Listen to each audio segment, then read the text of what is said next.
Bom dia. Nesse instante, depois de ouvirmos a palavra de Deus cantada, nós iremos ler a palavra de Deus e peço, portanto, que você se coloque diante dele. Você veio aqui nessa manhã porque você quer escutá-lo, imagino eu. Vamos orar a Deus? Neste instante, reunidos como corpo do Senhor, Igreja de Cristo estabelecida na terra, nós te engrandecemos e dizemos que tu és o nosso Rei. Portanto, clamamos que reine sobre nós, sobre os nossos pensamentos, sobre as nossas atitudes e também sobre nossas escolhas. Espírito Santo de Deus, o que clamamos é que a tua palavra neste instante não seja lida apenas como um amontoado de letras, mas como a voz do Senhor falando àqueles que te ouvem. Pai, neste instante me coloco diante do Senhor e clamo para que o Senhor fale através de mim a esta comunidade de fé. Eu oro em nome de Jesus Cristo. Amém. O tema da nossa mensagem nessa manhã é o sustento entre a lei e a graça. Lei e graça sempre foi uma das grandes temáticas do cristianismo e também das religiões. Existem alguns que se apegam à graça de Deus e ao que ela significa e acham que tudo pode porque tudo é graça. Outros ainda se apegam à lei de Cristo e à lei do Antigo Testamento e de certa forma se aprisionam naquela lei e viram escravos dela. É bem certo que a Bíblia nos fala que a lei é a declaração de amor ao povo, bem como a graça é a atitude de amor. Na história do cristianismo que vemos na Bíblia Sagrada, nós temos vários momentos os nossos irmãos, os primeiros cristãos, a se preocuparem com isso. A primeira reunião da igreja em um concílio é quando a igreja se reúne para tomar decisões relevantes, foi quanto à lei e à graça. Alguns achavam que todos os cristãos precisavam se circuncidar, porque estava escrito na lei. E outros achavam que não, que pela graça sois salvos, e portanto não era necessário se circuncidar. Então os irmãos eles se reuniram entre lei e graça e chegaram num consenso pelo Espírito Santo de Deus de que a graça de Deus é a manifestação da lei de Deus.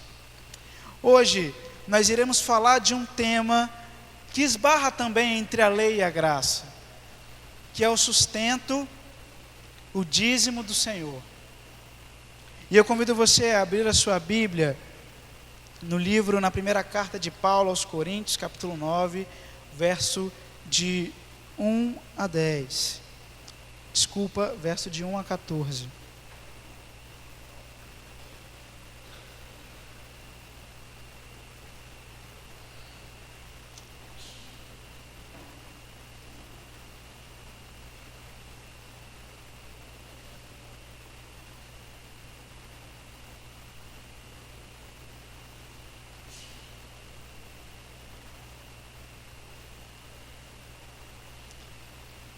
Eu leio na Nova Tradução, na linguagem de hoje, diz assim a palavra de Deus: será que eu não sou um homem livre? Por acaso eu não sou um apóstolo? Será que eu não vi Jesus, o nosso Senhor? Por acaso vocês não são resultado do trabalho que faço para o Senhor? Mesmo que os outros me aceitem como apóstolos, mesmo que os outros não me aceitem como apóstolos, vocês me aceitam. Vocês mesmos, pelo fato de estarem unidos com o Senhor, são a prova de que sou um apóstolo. Verso 3: quando as pessoas me criticam, eu me defendo dizendo assim: será que eu não tenho o direito de receber a comida e bebida pelo meu trabalho? Será que as minhas viagens eu não tenho o direito de levar comigo uma esposa cristã, como fazem os outros apóstolos, os irmãos do Senhor Jesus e também Pedro? Será que Barnabé e eu somos os únicos que não temos de trabalhar para nos sustentar? Quem já ouviu falar de algum soldado que pagou suas próprias despesas no exército? Ou qual é o fazendeiro que não come das uvas da sua própria plantação? Ou qual é o pastor que não toma do leite do seu gado? Verso 8: não pensem que eu me apoio somente nesses exemplos de vida diária, pois a lei diz a mesma coisa. Na lei de Moisés está escrito assim: não amarre a boca do boi quando ele vier e estiver pisando o trigo. Por acaso Deus está interessado nos bois? Ou foi a nosso respeito que ele disse isso? É claro que isso está escrito em nosso favor. Tanto a pessoa que planta como a que colhem fazem o seu trabalho na esperança de receber a sua parte da colheita. Se temos semeado entre vocês a semente espiritual, será demais recebermos de vocês alguma recompensa material? Se outros têm o direito de esperar isso de vocês, será que nós não temos muito mais direito do que eles? No entanto, nós não temos usado esse direito. Pelo contrário, temos aguentado tudo para não atrapalhar o Evangelho de Cristo. Certamente, vocês sabem que os que trabalham do templo, é do templo que recebem os seus alimentos. E sabem também que os que oferecem sacrifícios no altar, recebem uma parte de carne dos animais que são sacrificados. Verso 14: assim, o Senhor mandou também que aqueles que anunciam o Evangelho, vivam do trabalho de anunciar o Evangelho. Nós temos uma grande dificuldade, na verdade nós não, algumas pessoas, de compreender que entregar aquilo que pertence a Deus é uma manifestação de graça e que antes foi uma manifestação de amor. Entregar o dízimo ao Senhor foi instituído antes da lei de Moisés. Se você for ler sobre a história de Abraão, você vai perceber que ali Deus institui esse mandamento. A lei escrita por Deus, ela teve alguns principais motivos pelo qual Deus as deu. Imagine você que tem um filho crescendo, se você não coloca limite e não ensina ele regras, ele vai crescer sem limites e não vai respeitar ninguém, muito menos as regras. O que Deus fez no início da história da humanidade foi estabelecer regras, porque os seres humanos ainda engateavam naquilo que chamamos de humanidade. Quando Deus estabeleceu um novo povo, e que denominou o povo de Israel, Ele, portanto, entregou leis. As leis morais, que são as leis que nos fazem parecidos com Deus, e as leis cerimoniais, que são aquelas leis que têm a ver com costumes da época. E a lei do dízimo e da oferta está na lei moral. Imagine você, se Deus não estabelecesse que as pessoas devessem guardar um dia para Ele, as pessoas elas trabalhariam insistentemente como fazemos hoje. Imagine você, se Deus não dissesse bem assim: olha, vocês precisam trabalhar 7 anos, 6 anos, e no 7º ano a terra vai descansar, porque a terra precisa de descanso. Certamente não teremos mais colheitas, e é o que está acontecendo hoje. Imagine você, se Deus não falasse bem assim: olha, de tudo quanto vocês colherem, vocês precisam separar e entregar uma parte lá no santuário, porque assim vocês estão me honrando e estão honrando aqueles que vivem de pregar a mensagem de Deus. Se Deus não falasse isso por meio daqueles mandamentos, as pessoas não fariam naquele tempo. E foi por isso que Deus fez, porque Ele estava ensinando a um povo como que se vive debaixo do amor dEle. E então, a humanidade ela foi vivendo, ultrapassando, e chegamos aos nossos dias em que nós nos esquecemos desses princípios bíblicos e queremos anulá-los com o argumento de que vivemos sob a égide da graça de Deus. Eu quero te dizer que a graça de Deus, ela não subsiste e nem existe sem a lei de Deus. Você quer saber? Vamos lá então. Você já ouviu falar que pela graça sois salvos, certo? Então, como aqueles que viveram antes de Jesus foram salvos? Eles foram salvos. A Bíblia não mente. Se somos salvos pela graça, existiu graça então no Antigo Testamento. Entendemos nós como? Se a Bíblia diz que só em Jesus Cristo há salvação, os irmãos do Antigo Testamento, eles acreditavam que viria um Messias. Acreditavam na lei de Deus, porque estava prometido. Então eles acreditaram em Jesus antes dele nascer. Nesse texto que nós lemos, aparentemente não diz nada sobre dízimo e oferta. Diz sobre um apóstolo, um mensageiro de Cristo, que por viver de anunciar o Evangelho, mostra àquela congregação com qual ele está falando, a igreja de Corinto, que ele tinha direitos e que muitas das vezes ele não se apossava desses direitos. Quando nós entendemos que a graça de Deus é o amor de Deus, nós iremos compreender que no caso de entregar o sustento ou o dízimo e a oferta, é nada mais do que demonstrar amor pelo Cristo.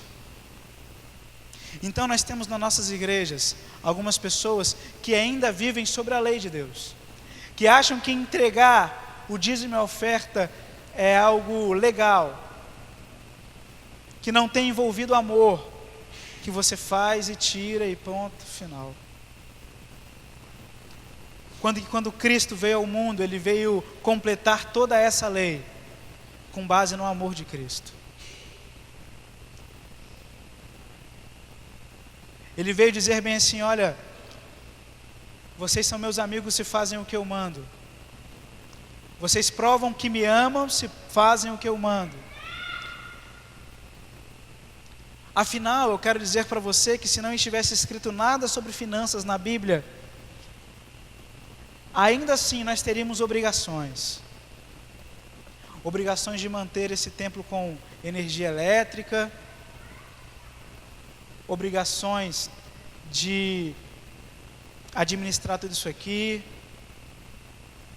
obrigações de comprar material didático para evangelizarmos as pessoas.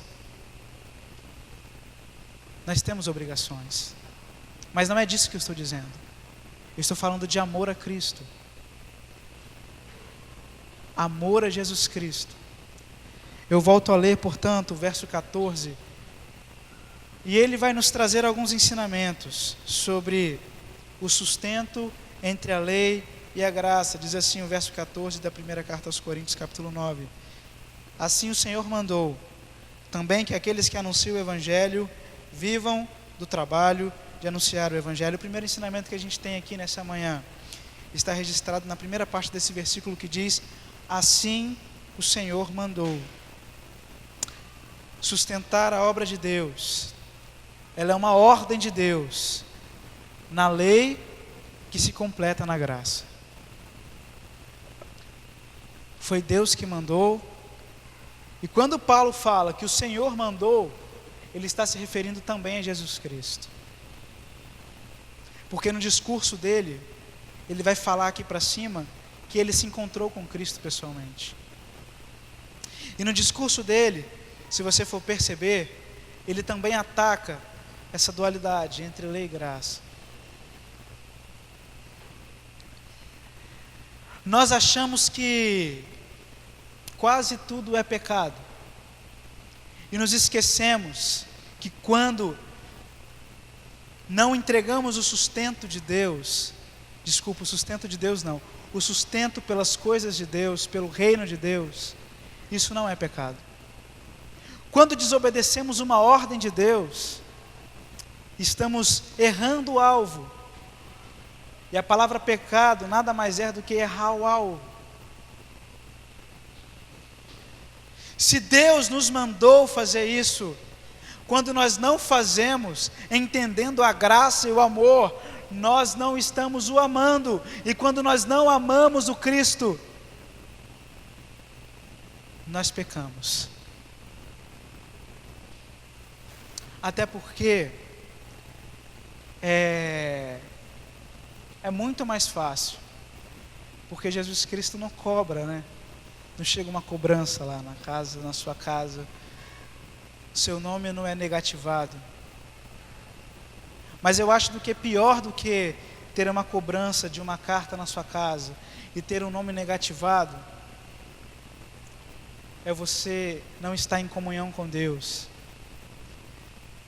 É você não ser reconhecido como servo por Jesus Cristo.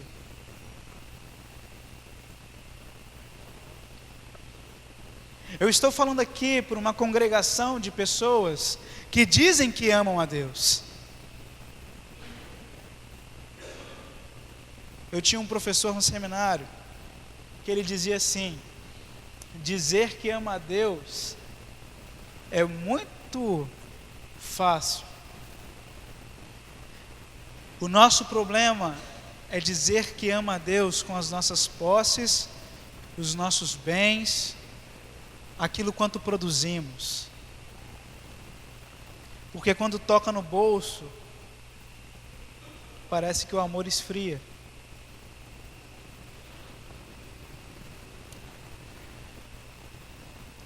Querido, nós estamos diante de uma ordem de Deus, que se manifestou na lei, porque Deus queria ensinar o povo, e se manifestou na graça, porque Deus ama o seu povo.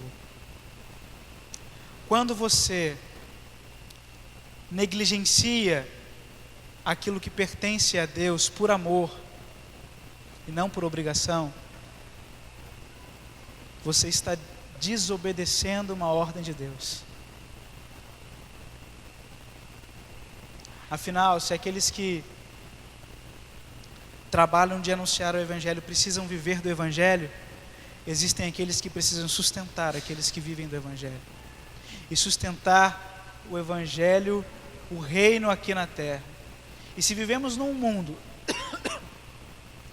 onde tudo o que vamos fazer, se vamos fazer um evangelismo, precisa de capital. Se vamos fazer uma festa aqui na igreja para a comunidade, precisa de capital. Se nós vamos ajudar a Cristolândia, precisamos de capital.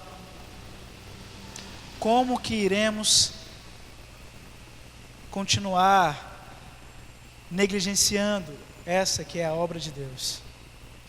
O segundo ensinamento que temos aqui entre a lei e a graça é que sustentar a obra de Deus é proclamar o Evangelho.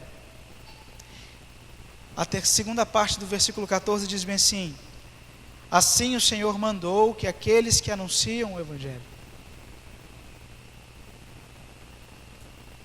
Todas as vezes, meu irmão, que você retira uma parte dos seus ganhos e deposita aqui no altar de Deus, você está proclamando o Evangelho até que Jesus volte. Se somos uma agência do reino de Deus na terra, precisamos de agenciadores, de pessoas que amem de tal maneira que acreditem nesse projeto. Agora, se eu que digo que amo a Cristo e conheço a Bíblia, às vezes não acredito no projeto de Cristo aqui na terra,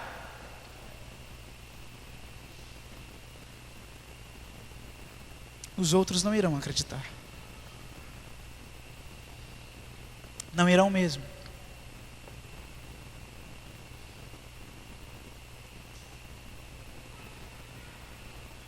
As pessoas, elas perceberam que precisam das igrejas. As pessoas não, desculpa, o governo. O governo percebeu que sem o trabalho das igrejas, pelo menos nesse país,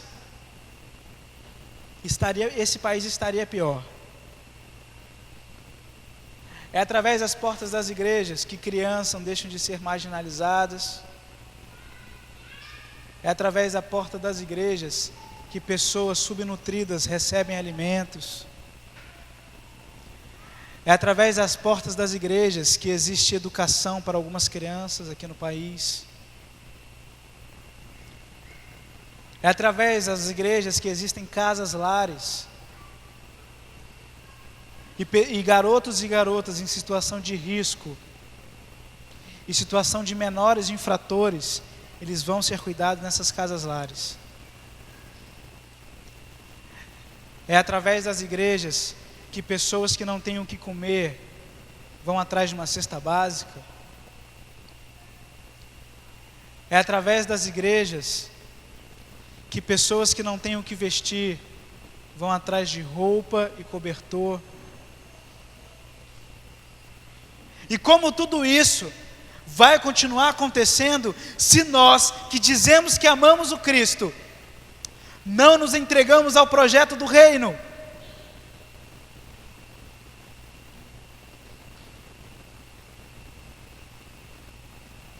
É através da Igreja de Cristo que o Evangelho é proclamado aqui na terra.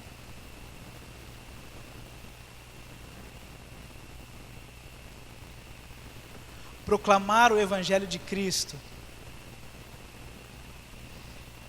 ele é amar, é dizer assim: olha, esse Evangelho que me alcançou precisa continuar sendo pregado. Eu quero dizer para você que se Deus quisesse fazer tudo quanto Ele fez, sem a nossa ajuda, Ele faria, porque Ele é Deus. Contudo, Ele nos escolheu para trabalharmos na obra dEle, para nos entregarmos na obra dEle. E se você não se sente um privilegiado por isso, eu quero te dizer que você não ama o Cristo. Deus podia fazer tudo quanto Ele quisesse, sem o nosso auxílio, mas Ele escolheu contar conosco. E muitas das vezes, Deus confia em nós, e nós traímos a confiança de Cristo quando não sustentamos a obra dEle.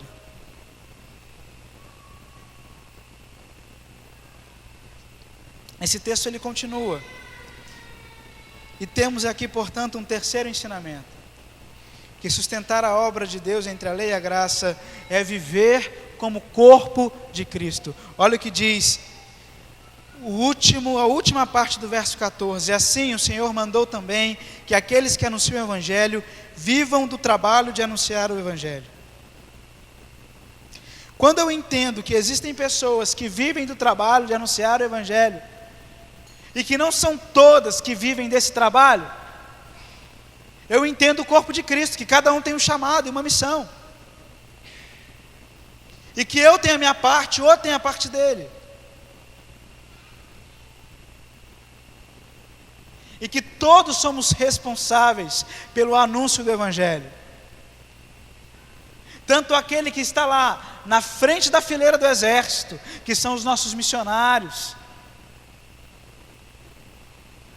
tanto aqueles que estão por trás dessa fileira, aqueles que sustentam, aqueles que oram, aqueles que jejuam.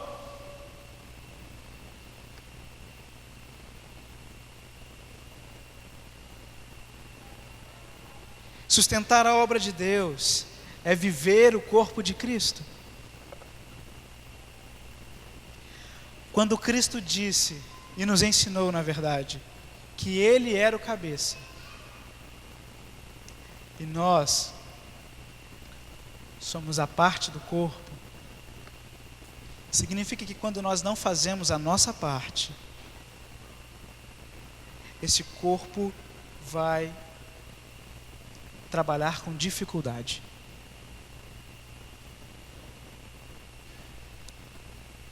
E o reino de Jesus Cristo tem andado com dificuldade na terra. Ele está andando, porque é de Jesus Cristo. E vai continuar andando. mas poderia ser melhor. Se os que se dizem cristãos amassem o Cristo verdadeiramente, a ponto de entregar tudo quanto têm e tudo quanto são a Cristo.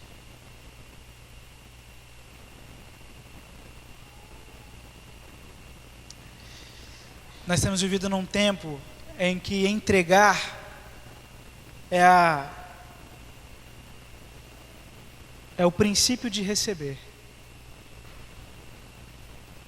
Em que eu vou entregar, porque entregando eu irei receber.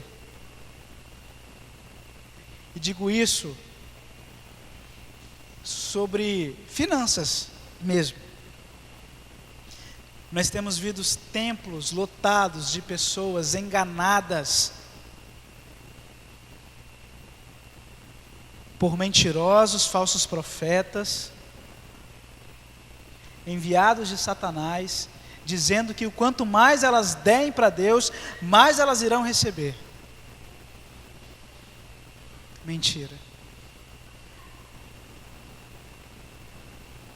O máximo que nós recebemos, Jesus fez o máximo que podia fazer, e o máximo da nossa recompensa é o amor de Cristo na cruz. E sustentar o reino de Deus é corresponder a este amor.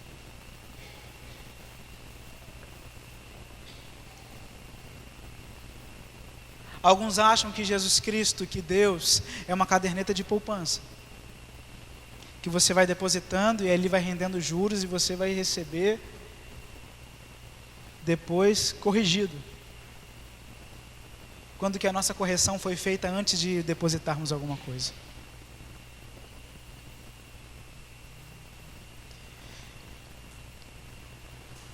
Esse não é um apelo para que você volte a obrigatoriamente sustentar o reino de Deus através dos dízimos e oferta. Esse é um apelo para que você ame a Cristo com as suas finanças.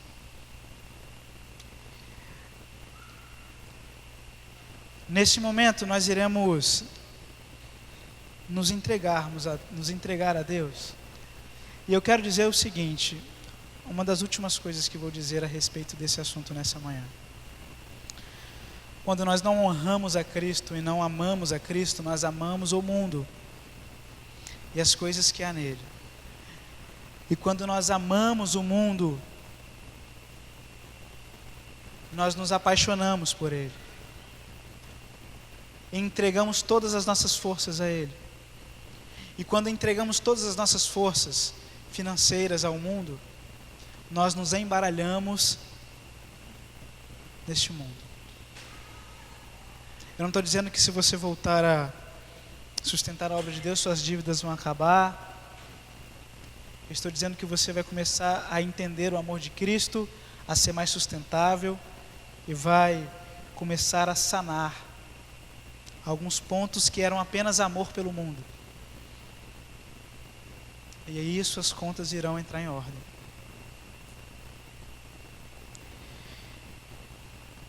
A Bíblia Sagrada registra que é melhor dar do que receber. E a Bíblia Sagrada também registra que Deus ama aquele que entrega com alegria. Nesse instante nós vamos orar.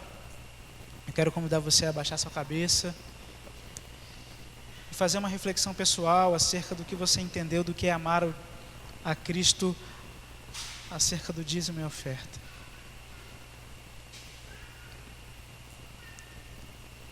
Que Deus ensinou isso ao seu povo através da lei e manifestou em graça esse princípio.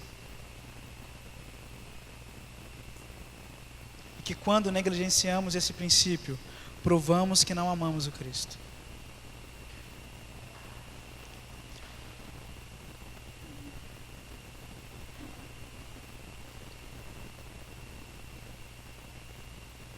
Nós vamos orar nesse instante e que você se coloque diante de Deus.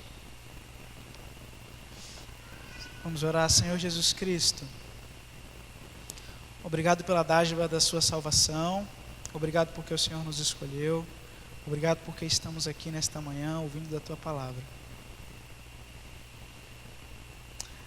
Deus, muitas das vezes nós dizemos que te amamos, mas as nossas atitudes são demonstração do não amor.